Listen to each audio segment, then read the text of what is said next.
Kaip atsitiko, kad teismų sistema visame pasaulyje staiga ėmė dangstyti visus įžūlius žudikus ir negailestingai bausti jų aukas?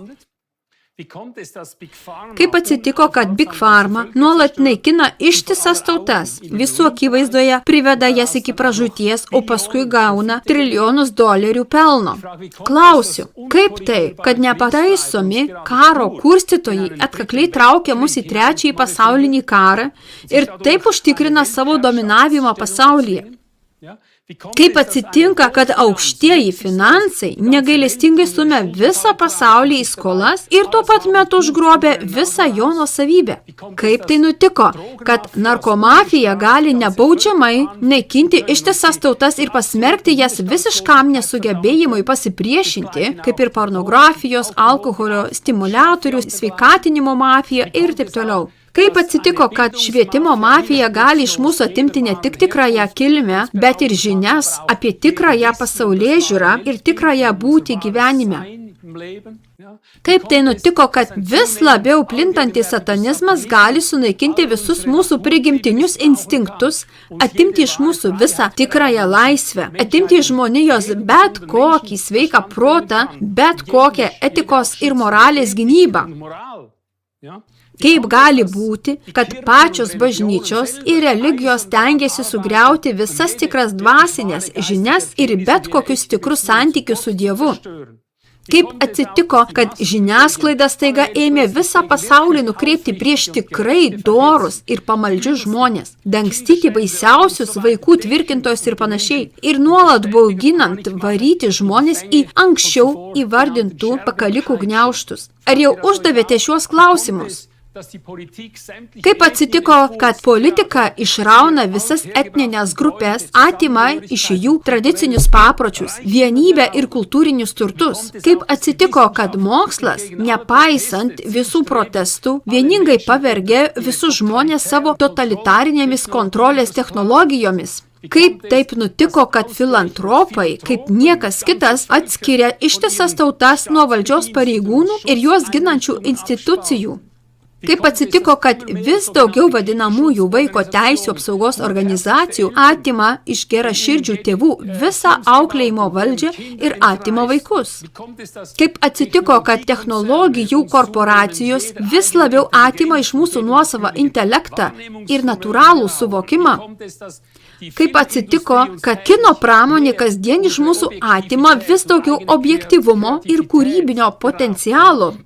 Kaip atsitinka, kad įvairaus plauko pedagogai gali nebaudžiamai naikinti bet kokį tradicinį ir sveiką ugdymą, taip pat šeimą kaip pagrindinę ląstelę? Kaip nutiko, kad visų rūšių nevyriausybinės organizacijos ir vis klastingesni lobistai gali įsiskverbti į visų pasaulio šalių vyriausybės, griauti jų konstitucijas ir naikinti visų valstybių suverenitetą? Kaip atsitiko, kad tūkstančiai knygų prieš kelis dešimtmečius mus įspėjo apie tuos pačius įvykius ir atskleidė visus tokius sąmokslo planus, tačiau be jokio pasaulinio rezonanso, tai yra nesėkmingai? Kaip atsitiko, kad slaptieji ordinai ir iliuminatai gali sistemingai ir be jokios teismų smerkiančios reakcijos naikinti mūsų civilizacijas, kad visiems matant įtvirtintų savo pasaulinį viešpatavimą? Toliau klausiu, kaip atsitiko, kad vis daugiau nevalstybinių pedagogų skverbėsi į mūsų tradicinės mokyklų sistemas ir jas griauna? Kaip atsitiko, kad išoriniai vadinamieji ekspertai sugebėjo paneigti mūsų natūralų lytiškumą nuo mažo vaiko iki suaugusiojo be visagalio visuomenės siaubo? Ir kad transvestizmas sugebėjo iškilti virš heteroseksualios partnerystės? Aš sakau, yra tik vienas įtikinamas ir todėl ir priimtinas paaiškinimas visam šiam nesuvokiamam. Ir dar daugiau, aš sakau, yra velnias ir jis nusileido į šį pasaulį. Suprantate? Būtent taip. Kaip jau 2000 metų rašoma Apreiškimo 12 skyriuje 12 eilutė. Cituoju. Vargas jums gyvenantiems žemėje ir jūroje, nes velnias nusileido pas jūs su didžiuliu įniršiu. Galbūt sakote savo, prakeikimas, pabaikite nesąmonės, juk tai tik religija. Tai bažnyčios valdovai sugalvojo velnę ir demonus, kad galėtų viešpatauti susirinkusiesiems, o paskui ir visai žmonijai. Tad eikite šalin su savo religija, nenoriu apie tai girdėti.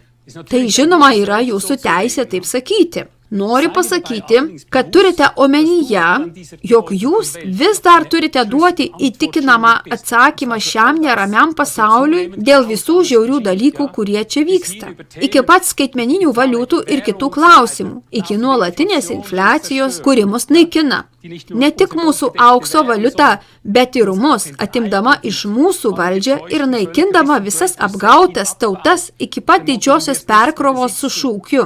Nieko nebeturėsite ir būsite laimingi. Iš kur visa tai atsiranda? Tada paaiškinkite pasauliui, kaip įžūlūs spekuliantai galėjo išgrobstyti nesuskaičiuojamas nacionalinio turto sumas ir atimti iš mūsų sunkiai uždirbtas santaupas, pensijas ir panašiai.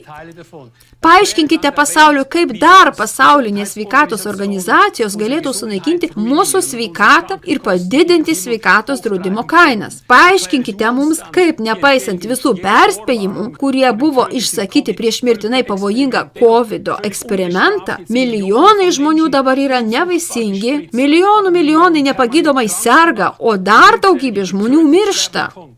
Paaiškinkite mums, kaip istorijos klastotojai, nepaisydami visų protestų, sugebėjo atimti iš mūsų šaknis. Paaiškinkite mums, kaip patentų sistema gali įšaldyti visas savarankiškas technologijas ir taip išnaikinti bet kokią mūsų nepriklausomybę. Taip pat paaiškinkite, kaip savavališka cenzūra gali užkirsti mums priėjimą prie giliųjų gyvenimo paslapčių, atimti iš mūsų tikrąją būtį ir tikrąjį žemės veidą ir taip toliau. Ir daug kitų.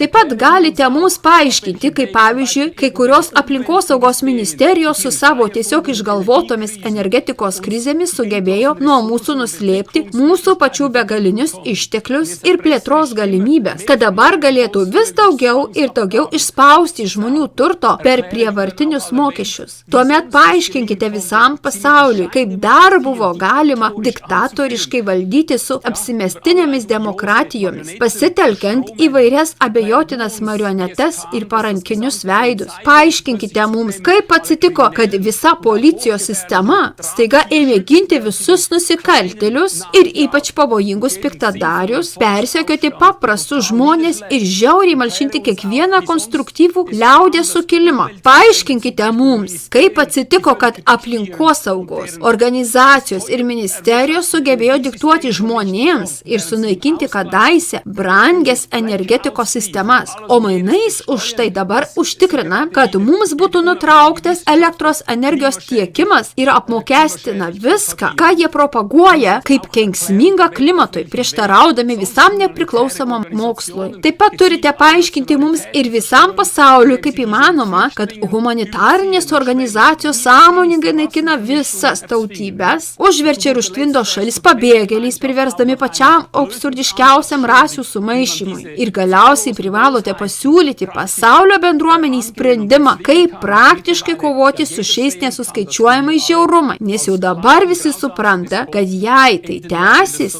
visi tapsime žiauriausių despotų vergais. Vergais be grašio kišenėje, visiškai beteisiais ir bejėgiais. Dauguma mūsų apskritai nustos egzistuoti, jei jų planas išsipildys, nesivykstantį genocidą eugenikams nenuginčiajamai sekasi vykdyti ir nuolat. Jei šie tipai nebus nugalėti iš 7,5 milijardo žmonių, 7 milijardai netrukus nustoks egzistuoti. Tokia realybė. Taigi, koks jūsų praktinis požiūris, kaip laimėti šį, taip sakant, visuotinį karą su superturtingiausiais, slaptosiomis draugijomis, satanistais ir pasauliniais sąmokslininkais, kad būti dominuojančiais?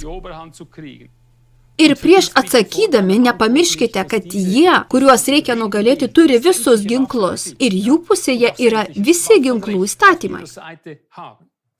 O jūs jau sėdite už grotų, jei tik nešiojatės per platų delno pločio peilį. Ir jie nugali visiškai beginklius, nuskriaustuosius, taip visiškai neturinčius teisių, tie, kurie patys turi spindulinius ginklus, kuriais gali mus išvirti per naktį ir dar daugybę kitų dalykų.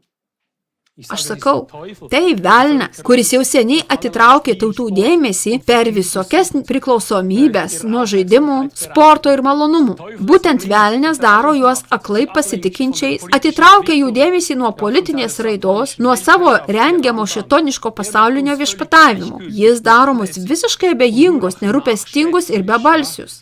Sakau, tai velnias, kuris jau seniai įsiskverbė į mūsų universitetus, kad užuomazgoje užgniaužtų bet kokį susitelkimą intelektualinių jėgų, nepriklausančių jo doktrinai. Tai tas velnias, kuris per žmogaus teisių gynimo ir vaikų organizacijas kasmet iš 100 000 vaikų atima jų dažnai nuostabius tėvus. Tai velnias kūne, kuris nuolat panardina šį pasaulį į demokratizacijos karus, aneksuoja jo vyriausybės ir kuria savo šėtonišką naująją pasaulio tvarką. Tai velnias, kuris organizuoja visus šiuos teroristinius išpuolius po svetimą vėliavą, kad pateisintų nekontroliuojamus karinius veiksmus visame pasaulyje ir vykdytų areštus be reikiamų įrodymų ir atsakomybės. Velnias taip pat įkalina milijonus nekaltų žmonių ir verčia juos nemokamai dirbti savo vergais. Tai velnias, kuris per roko muziką ir panašius dalykus keičia visokį tradicinį pagarbumą į maištingą mentalitetą. Tai vyksta jau keletą dešimtmečių. Natūralią širdingą meilę į laisvą meilę, į nevaržomą seksualinę kultūrą ir panašius dalykus. Be to, tai velnias slapta aptrūpina jo sukurtas skaldančias grupės ginklais, kad prieš tai kurstytų žmonės nuteiktų vienus prieš kitus, bet kokiu lygmeniu, politiniu, ekonominiu, religiniu, moksliniu, socialiniu ar bet kokiu kitu. Ir taip iki tol, kol visos šalys taps nevaldomos. Toks yra jo tikslas ir pateks į jo naujausios pasaulio tvarkos kontrolę. Aš sakau, tai velnias, kuris padedamas savo itin turtingų garbintojų įsiutina nuskriaustą darbininkų klasę ir taip sistemingai naikina vidurinėje klasę, tai yra tikruosius visų tautų maitintojus, kad galiausiai visas jas nuvarytų į vergiją ir be konkurencijos. Taip jis ir sumanė. Tai velnias, kuris su laisvės šūkiais užgrobė visas žemės tautas ir įtraukė jas ne tik į kovą prieš gamtos dėsnius, bet ir į kovą prieš patį Dievą, prieš kiekvieną valdančiąją jėgą ir prieš kiekvieną valdantį įstatymą. Tai velnias, kuris naikina bet kokį tikėjimą Dievu ir bet kokį pašventinimą per racionales doktrinas ir paskelbimą visuotinos teisės ir visų troškimų patenkinimą. Tai velnias, kuris per spaudą ir žiniasklaidą kursto žmonių aistras ir naudoja jas savo šėtoniškiems tikslams. Sakau, pasaulio tautos turi visą tai sustabdyti. Visi kartu turime atsisakyti karinės tarnybos ir ištirti visą šį čia vykstantį sąmokslą. Ir nesvarbu, ar mums tai patinka ar ne, velnias egzistuoja, dėja jis egzistuoja kūne, jis nėra mitas, jis nėra bažnyčių prasimanymas, ne, yra daug blogiau, jis egzistuoja visiškai realiai ir siautėja čia kartu su nesuskaičiuojama daugybė šėtoniškų dvasių. Tačiau šią kalbą norėčiau, kad suprastumėte, jog mes nesame tik bejėgiai ir pasmerkti. Atkreipkite dėmesį, 10 000 laisvųjų švietėjų laidų neduginčiajamai rodo, kad egzistuoja pasaulinis sąmokslas. O kas už jo slypi? Šiam sąmokslo jau daugelį šimtmečių vadovauja pirmiausia masonai, šėtono garbintojai. Jie veikia per gerai išvystytas tarptautiniu mastu organizuotas slaptųjų draugijų struktūras arba tinklus. Ir aš klausiu, iš kur pas šiuos sąmokslininkus, žmonijos priešus, prasiskverbė tiek daug melo, tiek daug piktumo ir negailestingo žiaurumo. Tai, ką ketinu pasakyti, nepaisant pasekmių, tiesiog būtina pasakyti, tikiuosi, kad suprasite. Mes nebegalime to išvengti, nes vis žiauresni mūsų laikų įvykiai verčia mus taip kalbėti ir elgtis. Juk vis labiau pragariškos sąlygos jau seniai mus visus įstumė situaciją, kuri reikalauja paaiškinimo. Tai akivaizdu kiekviename pokalbyje ir žinau, kad ne vienam iš mūsų nėra labai malonu girdėti tokius liudijimus. Bet kita vertus, melagingos ir savavališkos diagnozės, jos juk taip pat nepašalina katastrofos. Aš sakau taip, kaip yra iš tikrųjų. Dabar pasakysiu, ką sako Biblija. Ir kiekvienas žmogus po šiuo dangumi gali pats nuspręsti, ar jis ir toliau ignoruos, nepaisys, ar net niekins šios liudijimus, ar tiesiog jiems paklus. Matote, viskas atrodo taip, kai Kristus ėjo dulkėtomis Jeruzalės gatvėmis ir pradėjo pamokslauti, visur ėmė kartotis šimtai, net tūkstančiai panašių įvykių. Visur iš žmonių ėmė verštis nematomos jėgos. Skaitykite tai Biblijoje Naujajame testamente Evangelijose. Biblijoje jos vadinamos demonais, nešvariomis dvasiomis, piktosiomis dvasiomis. Taigi, kai Jėzus vienu žodžiu keitė 10 000 žmonių, gydydamas juos, jis tuo pat metu žmonių švarydavo daugybę demonų ir velnių. Tai beveik visada buvo raktas pokyčiams. Šie žmonės garsiai šaukdavo, rėkdavo, drebėdavo. Demonai mėtydavo juos ant žemės kaip numirėlius. Įmesdavo į vandenį, kartais net į ugnį ir panašiai. Žinote, nebuvo jokios kitos priežasties, kodėl Jėzus vos per 2 metus pelnė pasaulinę šlovę, nes visas pasaulis matė, kad nematomos jėgos įžengė į žmonės ir visiškai juos pavergė. Nuo 1 iki paskutinio puslapio Biblija aiškiai ir nedviprasmiškai kalba apie šią problemą. Arba apie tai, iš kur žmoguje atsiranda pikti, nešvarūs ar melagingi padariniai. Dvasinė terminologija kalbame apie demonišką naštą, iki pat demoniško apsėdimo. Reikia pasakyti, kad tiesioginė prasme kiekvienas žmogus vienaip ar kitaip gimė šiame pasaulyje yra vienaip ar kitaip apsunkintas demoniškų jėgų. Tiesą sakant, net kiekviena bloga žinia per radiją, televiziją ar spaudoje užtraukia mums šias velniškas priespaudas. Įbauginimo jėgos, panikos ir baimės jėgos veikia visur. Piktavaliai žmonės, kurie tai supranta, kurie supranta visą esmę, tada visiškai sąmoningai kelia paniką tarp žmonių, nes tokiu būdu jie, pasitelkdami šias dvasinės jėgas, gali laikyti žmonės pavaldžius. Jie gali jais manipuliuoti ir panaudoti juos savanaudiškiems tikslams. Iš tiesų, apie tai visada ir eina kalba. Tačiau kyla klausimas, nuo kurio momento žmogus tampa apsėstas, o ne vien apsunkintas demoniškų jėgų. Labai paprastai. Tada, kai su šiuo žmogumi negalima nei kalbėtis, nei susitarti, nei konstruktyviai gyventi kartu, nei žmoniškai dirbti. Kokia patirtis jums buvo pati siaubingiausia? Mane išnaudoja tam, kad atimčiau mažos mergaitės gyvybę. O po to pabaigoje ją suvalgyčiau. Iki šios dienos tai buvo siaubingiausia mano gyvenime.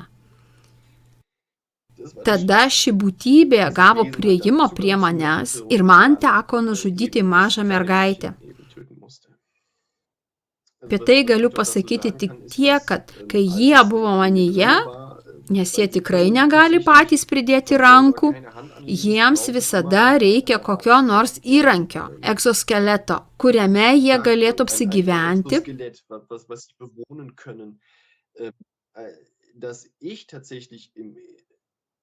Tada šiek tiek suvokiau šios būtybės mąstyseną, jos esmę ir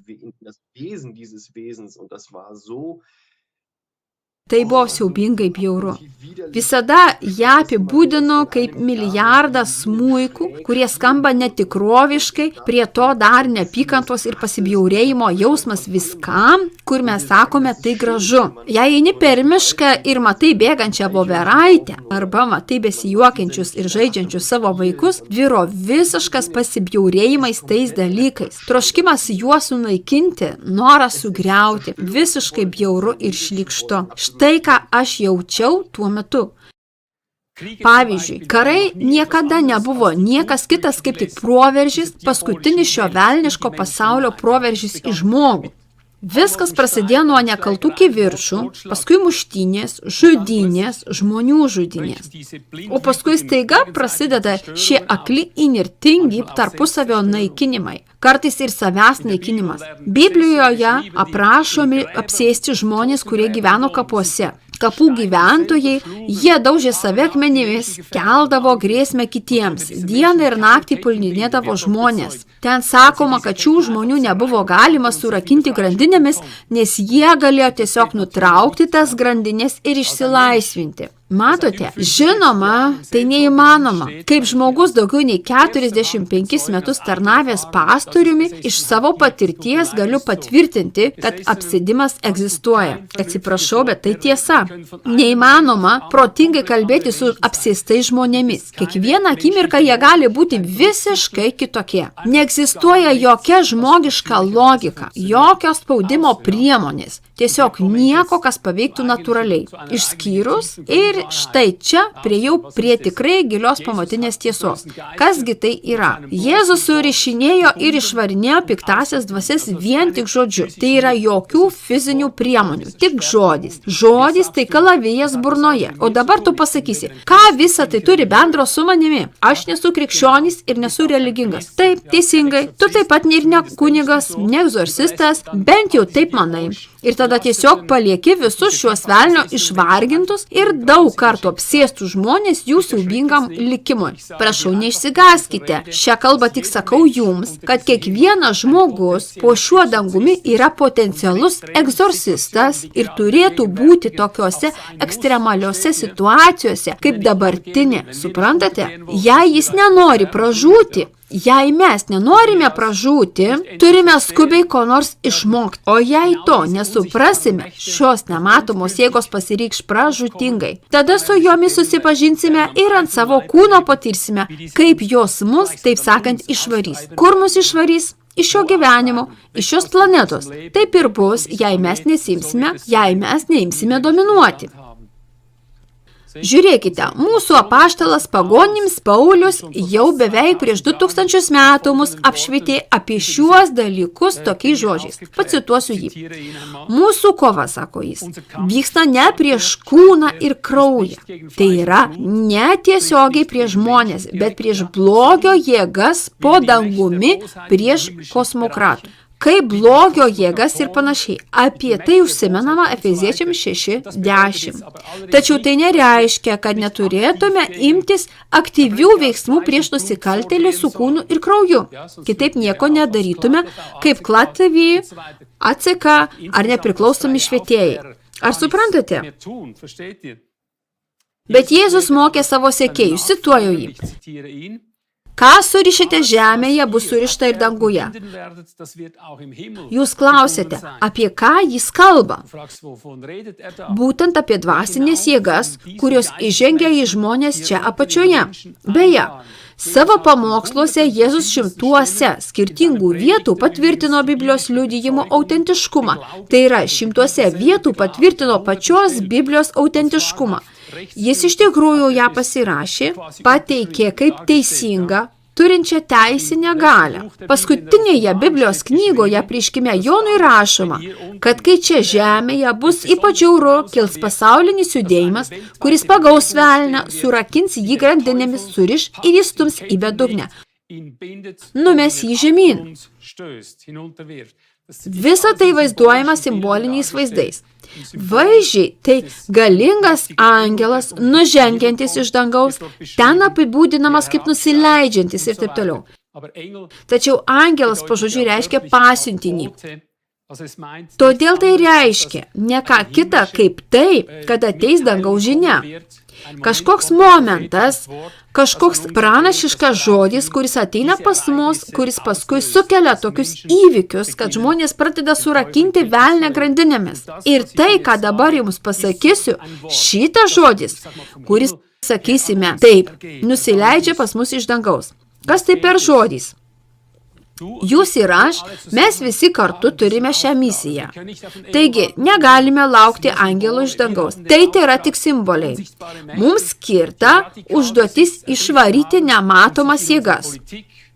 kurios radikaliai užvaldė ir įsiskverbė į mūsų politiką, ekonomiką, mokslą, religiją, kultūrą ir surišti juos kartu kaip tautą, suprantate, surišti juos ir įstumti į bedugnę, sutvirtinti antspaudų.